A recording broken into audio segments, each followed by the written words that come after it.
podcast. Salut à tous, bienvenue sur Eleven Football Club, le podcast. Donc après notre premier podcast qui avait plutôt bien marché sur le bilan des clubs français en Coupe d'Europe, nous allons en faire un deuxième donc avec l'équipe, Ladislas. Bonjour à tous. Joe. Salut tout le monde. Et Thomas. Salut. Donc le deuxième podcast portera sur la première partie de saison en fait en Ligue 1, donc les confirmations, les révélations, les surprises, les déceptions. Nous allons voir ça avec toute l'équipe et avoir leur avis d'experts. Donc plus sérieusement, on va déjà commencer par le trio de tête, PLM, Paris, Lyon, Marseille, donc avec 38 points égalité. Joe, un petit mot? Un petit mot, déjà on retrouve Paris et Lyon, je dirais sans surprise. Même si on pouvait s'attendre au début de saison à voir Paris être au-dessus du lot et avoir 10 points d'avance.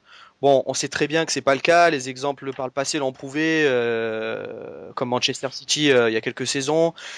Même si on recrute les meilleurs joueurs, c'est pas certain. On n'est pas certain de se retrouver au sommet avec 15 points d'avance à la mi-saison. Ensuite, une surprise quand même, Marseille. Je pense que personne en début de saison, à part peut-être les joueurs, s'attendait à se retrouver aussi haut. Donc au final, un trio de tête avec le même nombre de points, même si en se penchant un peu plus sur les résultats, on voit que c'est un peu plus difficile pour Marseille par exemple. Thomas, petit mot aussi. C'est plus ou moins ce qu'a dit Joe. Voilà, Marseille vraiment, on peut le voir rien qu'à leur goal average qui est de plus 4. Ce qui plus fait 4, ouais, c'est bizarre pour une équipe qui est clair. troisième au classement. Mais après oui, Paris, c'était une évidence, on va dire, quand même, avec le recrutement à plusieurs millions d'euros qu'ils ont fait. Et Lyon confirme par rapport à son centre de formation, ils trouvent de bons jeunes et arrivent à créer leur jeu avec un Rémi Garde très performant qui a réussi à trouver la solution avec cette équipe jeune. Donc je pense que c'est un bon trio de tête, logique, et ce que les supporters attendent depuis des années en tout cas. À noter d'ailleurs, la grande révélation, on va dire, du côté lyonnais, c'est Malbranc, quoi. Le mec recruté gratuitement. Ouais. Le excellent retour en France de Malbranc. Il avait fait des très belles performances en première ligue. On savait que c'était un bon joueur. Ouais, très bon. Là, Il a été à Fulham. Il était revenu à Saint-Etienne. Il avait même pas joué une dizaine de matchs. Il avait quitté le club très tôt dans la saison. Au final, 1 an sans jouer pour un joueur trentenaire. Il revient dans son club de formation. Club formateur. Hein. Et au final, il devient un élément incontournable du dispositif de Rémi Garde. Donc, au final, ouais, c'est un retour surprenant et surtout satisfaisant pour les fans de football, je pense. Ah oui, mais on est ravis de revoir Malbranc en France. Ça faisait longtemps. Ah, c'est enfin un bon joueur. Hein. Ouais, c'est un très bon joueur. C'est un bon joueur qui revient et puis qui confirme, quoi. Il y a Vercoutre aussi à Lyon. On peut parler de Vercoutre qui a pris la relève de Yoris avec brio, on peut dire. Ouais, une petite erreur au début, je crois. Une ou deux bourdes quand même, mais au final des belles performances et un bon gardien pour Lyon. Hein. Non, il vaudra jamais Yoris quand même. Il vaudra jamais Yoris, ça c'est sûr. Mais on peut te permettre c'est quand même une très bonne surprise, hein, parce que qui aurait pu imaginer que Vercoutre a un tel niveau? C'est sûr. Parce que l'année dernière quand il a remplacé Loris, c'était pas top. C'était pas top. Hein. Je pense que les supporters lyonnais ont dû être les premiers surpris de le voir à tel niveau et les premiers avis aussi parce que franchement on craignait le pire, quoi. Ensuite on peut parler du trio qui suit Rennes, Lorient, Valenciennes. Ladislas, tu peux dire un petit mot? Tout d'abord sur Lorient, très très bonne surprise, hein, avec un très bon niveau de jeu. Tous les ans ils font un très bon recrutement. Cette année, très bonne surprise. Même moi je suis très très étonné que Lorient soit 5ème, c'est... Ouais. Que dire sur cette équipe, hein, c'est... Lorient qui a à leur niveau, je dirais presque que c'est un modèle en fait, parce que c'est une petite équipe, entre guillemets, avec un petit budget, avec un entraîneur qui est là depuis des années, avec un rôle un peu à l'anglaise, Christian Gourcuff, qui a vraiment le choix des joueurs, qui a vraiment le temps aussi de mettre en place sa politique. Et au final, c'est obligatoire, ça finit par porter ses fruits. Alors ok, ils perdent leurs joueurs tous les ans, leurs meilleurs joueurs, mais au final, ils arrivent à en trouver d'autres, tout en conservant un fond de jeu. Enfin bon, c'est vraiment une surprise et vraiment quelque chose de bien pour le championnat. C'est le Porto français, quoi. Ouais, Lorient cette année, ils ont recruté qui? Ils ont recruté Alain Traoré, ils ont recruté Ludovic Joly, de tête. Et Cornier. Et Cornier, effectivement. Et puis, peut y ajouter les recrues de l'année dernière. Aliadier qui fait un super début de saison. Le grand retour d'Aliadier, un peu comme Malbranc, qui revient de Première Ligue et qui confirme en France, plus ou moins. Ouais. Donc non, vraiment une bonne équipe. Et c'est vrai que c'est assez surprenant quelque part de les voir aussi haut dans le classement, même si c'est un petit peu trompeur parce que entre la quatrième et la 12e place, il y a 6 points quoi. Donc Ouais, d'ailleurs, vous avez basculé bien dû voir. rapidement, quoi. Rennes, 4e, 32 points. 12e, Toulouse, 26 points. Entre plusieurs équipes qui se tiennent à 6 points.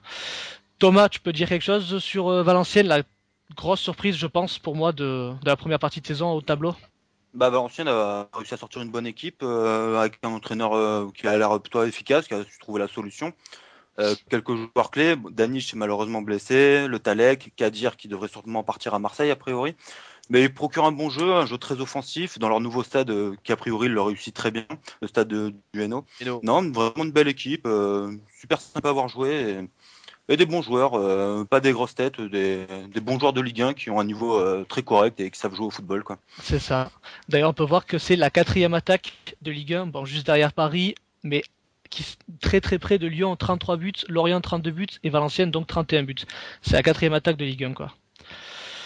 Ensuite, on descend progressivement au classement. Bon, Nice, on peut parler de Nice peut-être rapidement. De Zvitanic. De Zvitanic, on va dire. L'équipe managée par Claude Puel, donc, qui s'en sort plutôt bien, qui se retrouve 9e. Gros projet, je pense, à Nice. C'est gros projet, ouais. Ouais. D'ailleurs, comme vous pouvez le voir sur le blog, l'article que tu as écrit, Gagny, il y a vraiment un gros projet à Nice. On sent qu'il y a quelque chose qui est en train de se faire avec Claude Puel, qui est un bâtisseur. On sait ce qu'il a fait à Lille. Le nouveau stade qui arrive, un recrutement intelligent. Il n'y a pas que Zvitanic, on peut voir derrière, il y a Jérémy Potéac et Siric. J'espère qu'il va rester à Nice parce que il fait vraiment un très bon début de saison lui aussi. Kolo Djedjak, alors je sais pas si je l'ai bien dit, mais ouais, c'est ça, Kolo Djedjak. Qui enfin, alors une colonie d'anciens Lyonnais quand même, enfin une colonie entre guillemets. On peut dire ça. Lancé par Puel beaucoup quand même. Voilà. Ouais, c'est vrai. Bah oui, en plus c'est vrai. Lancé par Claude Puel aussi, donc c'est des joueurs qui sont jeunes et qui a vraiment, enfin, on sent qu'il y a un projet quoi. Plus les jeunes du centre de formation derrière. Encadrés par des cadres comme Meriem, comme Didier Digard par exemple, ouais. comme Chivelli, comme Abriel, des joueurs qui ont l'expérience de la Ligue 1 par exemple. Presque une demi-surprise, franchement. Ouais, on peut dire presque. Ouais, c'est vrai, c'est demi-surprise. En y pensant, c'était une équipe qui pouvait faire peur en effet. Ouais. On va parler ensuite du champion et du 3e de l'année dernière, c'est-à-dire Montpellier et Lille, qui se retrouvent à une surprenante 8e place pour Lille et 11e pour Montpellier. Thomas, tu veux dire quelque chose à ce sujet? Déception, forcément. Des équipes qu'on a vues au niveau l'année dernière, les deux joueurs ont perdu leurs joueurs clés, donc Giroud pour Montpellier et Eden Hazard pour Lille. J'ai l'impression qu'ils ont perdu tout leur collectif, leur fond de jeu, et qu'ils sont repartis à zéro, on a l'impression. Et là, petit à petit, ils arrivent à remonter en début d'hiver, là, fin décembre, ils ont réussi à faire quelques matchs, mais décembre, on va dire, mais le début de saison complètement catastrophique. On commence à se poser des questions sur Montpellier s'ils n'allaient pas être relégués. Au final, ça remonte petit à petit, mais on voit encore qu'ils ont pris une sacrée valise face à Lille à la dernière journée, la 19e. Mais ouais, franchement, décevant.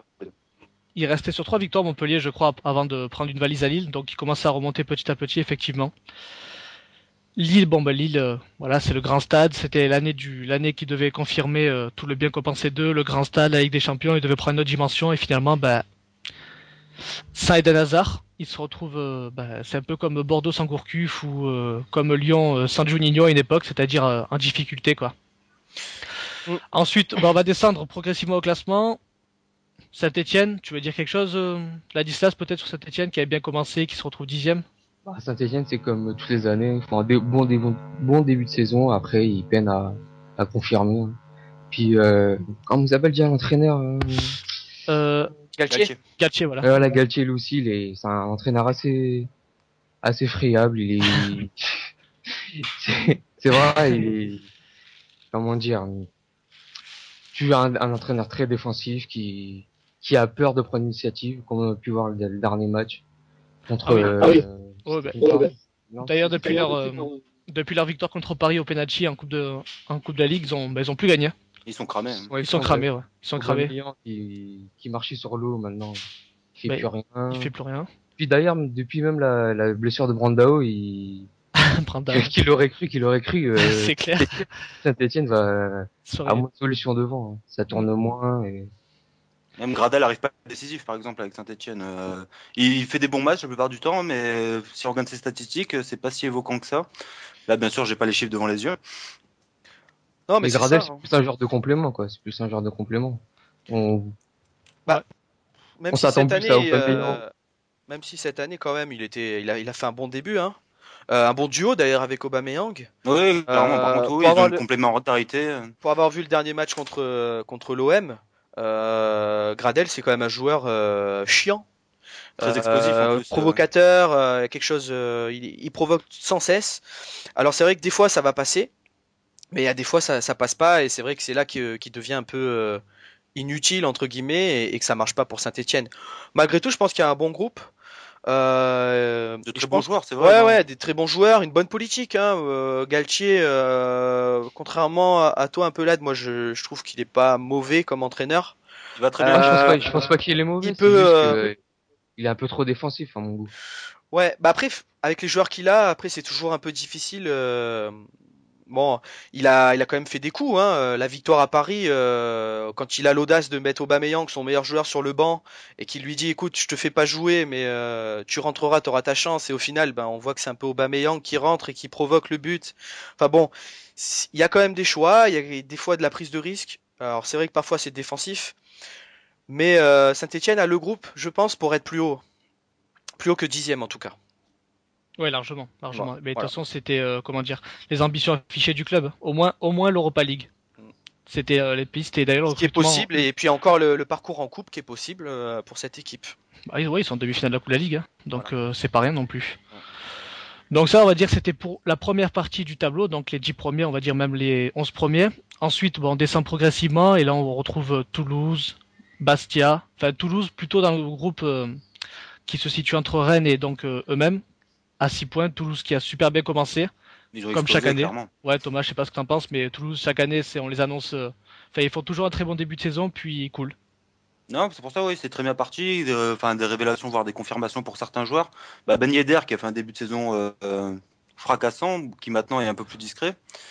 Et d'autres joueurs comme même Sissoko, alors qu'ils ont vraiment des bons joueurs entre Capou, Sissoko, Ben Yedder, Rivière qui revient petit à petit. Abdenour aussi, le défenseur. Abdenour, voilà, c'est le nom. Et le petit Tabanou là, qui est pas mal. Ah, Tabanou, ouais.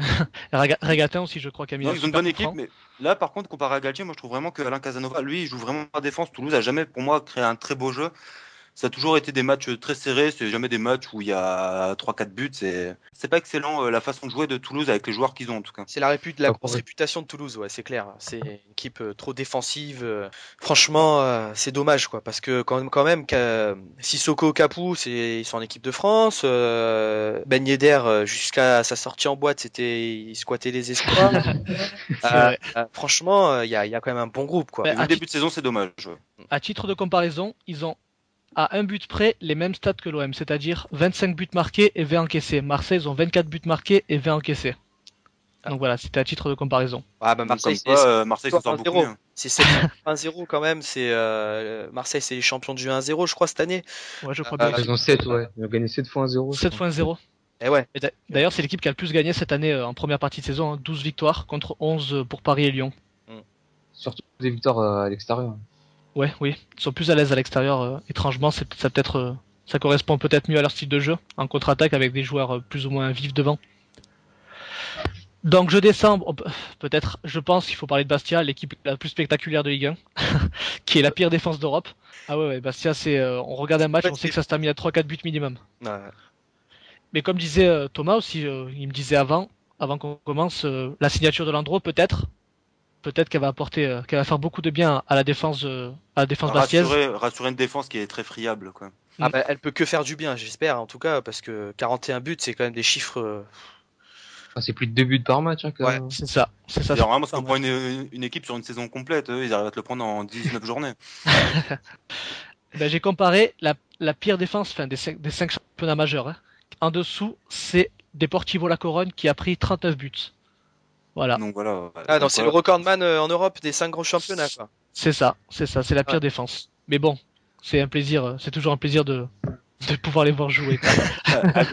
À Guignon maintenant. Bah, au moins moi, le mérite qu'on peut accorder à cette équipe, l'équipe de Fred Hand, c'est que justement, contrairement à d'autres équipes, ils savent que leur point fort c'est l'attaque, et donc ils n'hésitent pas à jouer dessus.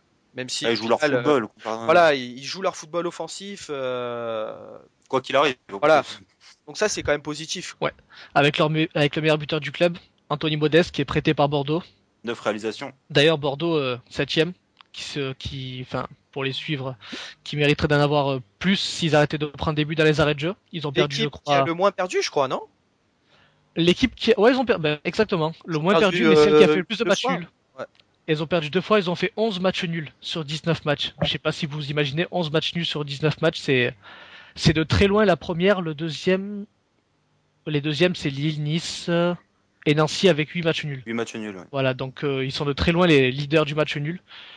À prendre plusieurs fois des buts dans les arrêts de jeu, Bordeaux qui mériterait je pense, d'être plus haut s'ils arrêtaient de prendre plus de rigueur aussi, peut-être à donner à la défense. Et peut-être plus de courage offensivement, parce que c'est vrai qu'ils sont assez chiants avant de jouer. Ah, c'est surtout ces derniers temps, là, c'est horrible. Très ennuyant, ouais. Pierre Ménès qui s'est excusé sur le Canal Football Club pour dire excusez-nous du match Bordeaux-Valenciennes, c'était une vraie purge. Une vraie purge. Enfin, voilà. Bordeaux 7ème, calé au milieu du classement, mais qui peut mieux faire, je pense. Bah, comme d'hab, Bordeaux. Hein. Ouais, comme d'hab. C'est la routine. La routine. Ensuite, on descend 14e, 15e. Ah, on Brest, Reims, Ajaccio, Evian qui se tiennent à 3 points. Entre Brest et Evian, je sais pas ce que vous en pensez, les amis. Non, moi, j'aime bien regarder Brest pour diverses raisons. Et surtout, ils ont perdu leur gardien qui est, pour moi, la saison dernière, qui a fait une excellente saison, c'est Elana. Et ils ont récupéré Thébault, donc l'ancien gardien de Caen qui évolue maintenant en Ligue 2. Et je regardais Caen aussi la saison dernière, comme beaucoup d'autres matchs.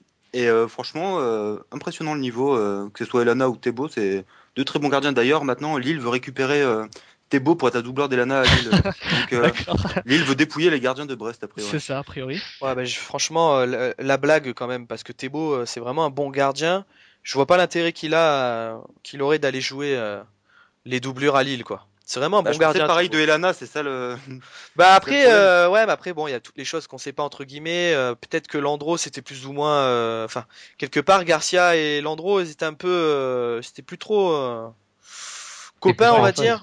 Et c'était surtout à mon avis l'arrivée d'Elana était surtout là pour bousculer Landreau et peut-être le pousser à partir plus rapidement quoi. C'est ça, c'est ce qu'ils ont réussi à faire. Et au final c'est ce qui est arrivé donc. C'est ce qui est arrivé. Voilà. Quant à Thébault, je pense que ouais c'est vraiment un taulier de Brest.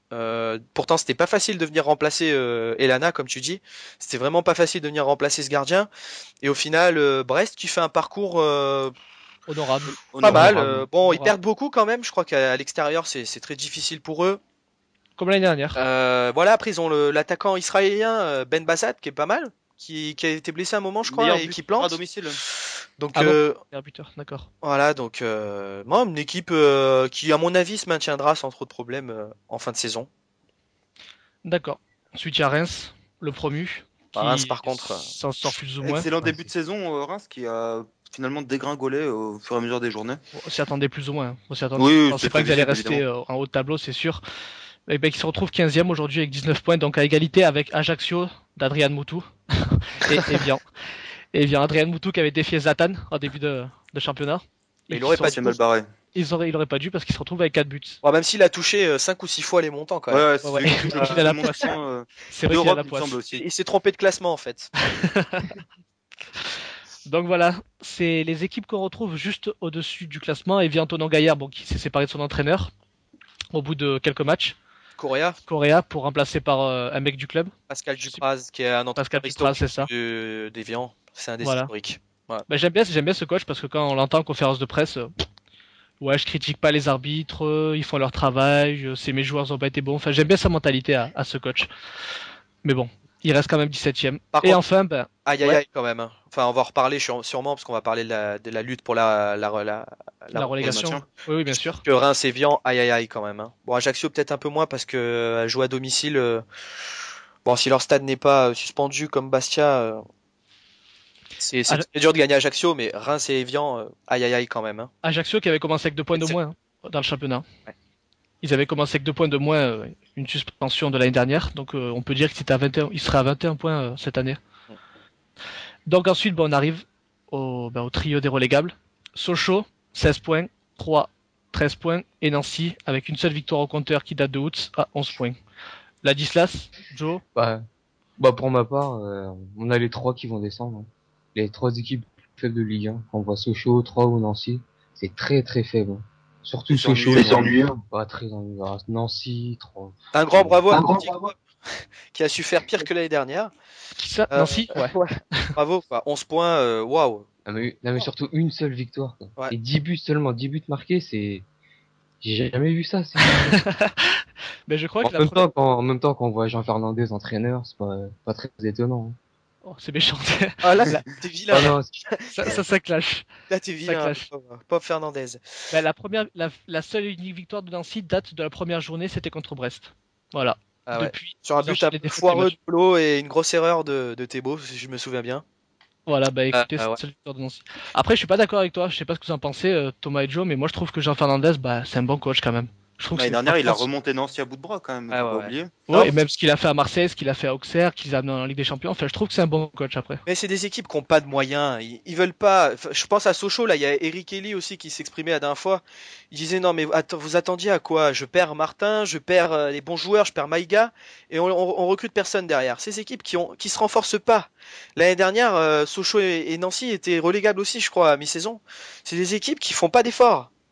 Ils se renforcent pas. Comment vous voulez derrière ça se maintienne autre chose. Ouais. Au niveau de jeu, après c'est quand même très faible. On s'ennuie quand on les voit jouer. Ah bah ouais. Après, par contre sur Sochaux, moi je pense que Sochaux peut se maintenir peut-être. Je pense aussi. Par contre Sochaux, je le vois un peu au-dessus des deux autres. Ils ont quand même 4 victoires. Moi par contre là, je mets une pièce une pièce entre guillemets. Je pense que Reims ça va être très difficile quand même. Donc pour toi, Joe, ce serait plus le trio Reims 3 Nancy qui ira en Ligue 2. Ouais, plus facilement, ouais. Même si Evian est pas terrible non plus. Reims, on sait que c'est toujours difficile pour les promus. Hein.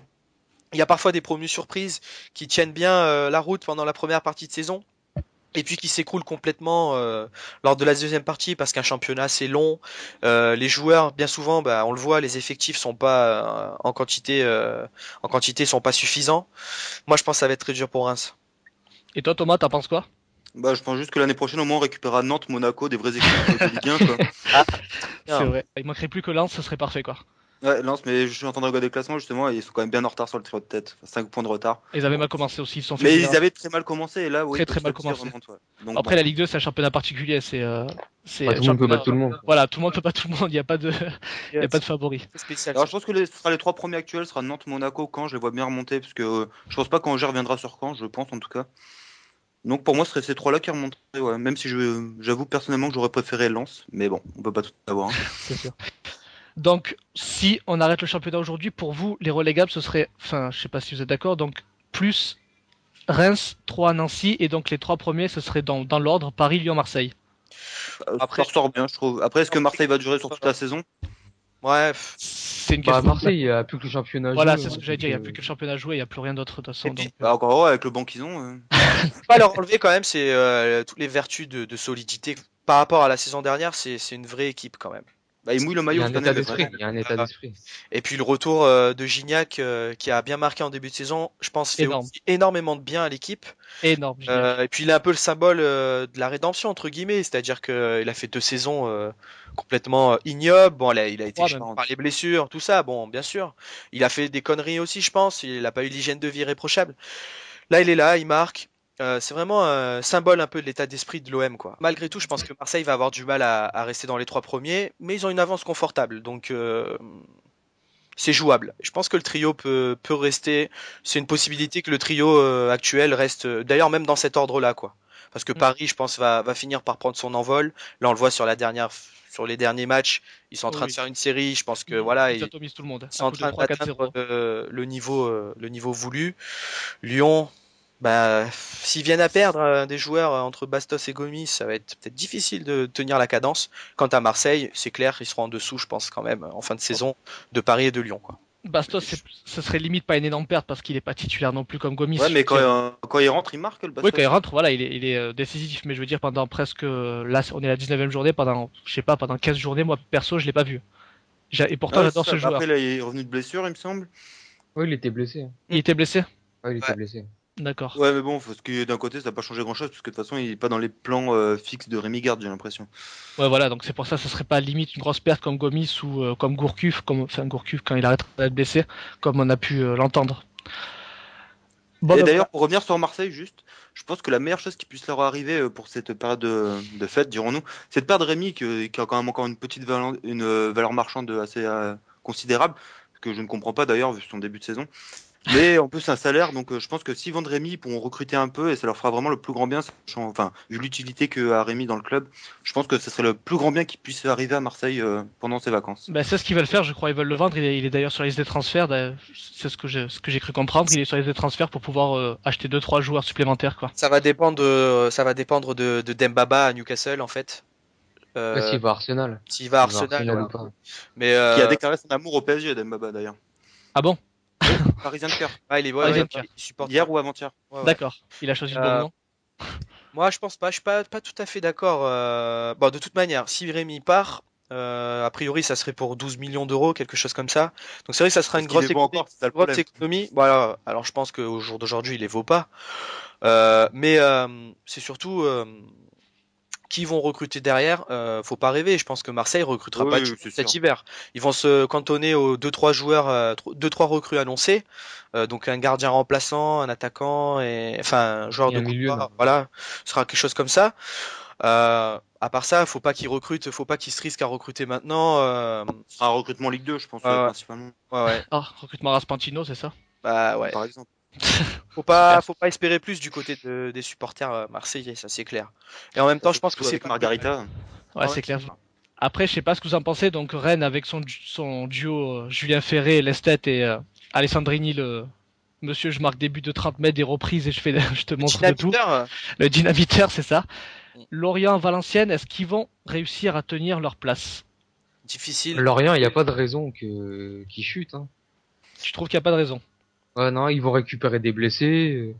Ouais, il y a Ekole Manga qui va peut-être revenir dans le courant. Ouais, enfin. Qui s'est fait zataner au début de championnat. Ouais, le pauvre. Première journée, pas de chance. Ah, le pauvre. Ouais. Et excellent défenseur en plus, vraiment la tête de l'équipe. C'est ça. Ben, le leader de la défense, d'ailleurs, ils prennent beaucoup de buts Valenciennes. Lorient, excusez-moi, 29 buts, une des pires défenses de Ligue 1 aussi. Mais ils en marquent pas mal. Donc, moi, je pense bien heureux celui qui peut prédire le classement entre la 4e et la 12e. L'Europa League, ouais. L'Europa League va être très dur à. Je pense que Lorient peut maintenir son niveau de jeu, mais Lille va sûrement remonter. C'est quand même qui a très peu perdu, je crois, 4 défaites pour Lille. 4 défaites, oui. Je pense que ça va être compliqué quand même de prédire quelque chose, quoi. Très dur. Parce que c'est vrai que autant pour la Ligue des Champions, on va dire que les dés sont pipés, c'est plus ou moins joué entre PLM. Par contre, l'Europa League, c'est vrai qu'entre le 4e et le 12e, tout le monde est susceptible de terminer 4e ou de se qualifier via les coupes en Europa League. Entre Lorient, Valenciennes, Bordeaux, Lille, Nice, Saint-Etienne, Montpellier, Toulouse, c'est aussi ça. Seulement 2 défaites, beaucoup de matchs nuls. S'ils arrivaient un peu à jouer, à terminer un peu leur match, conclure leur match par des victoires, ça pourrait aussi, on pourrait avoir Bordeaux aussi. Oui, ce serait concurrent sérieux. Mais bon, sur le haut du tableau, c'est pas plus mal. Donc pour résumer, bon, les 3 premiers Paris, Lyon, Marseille, on les voit terminer dans cet ordre-là à peu près, si Marseille arrive à tenir la cadence. Les 3 derniers, donc, on miserait plus sur Reims, 3 et Nancy, qui proposent aussi, qui est dans le caca. Voilà. On va dire que Ajaccio et Evian peuvent s'en sortir. Ça se jouera entre ces 4 équipes qui proposent un niveau très bas, qui n'ont pas forcément le niveau.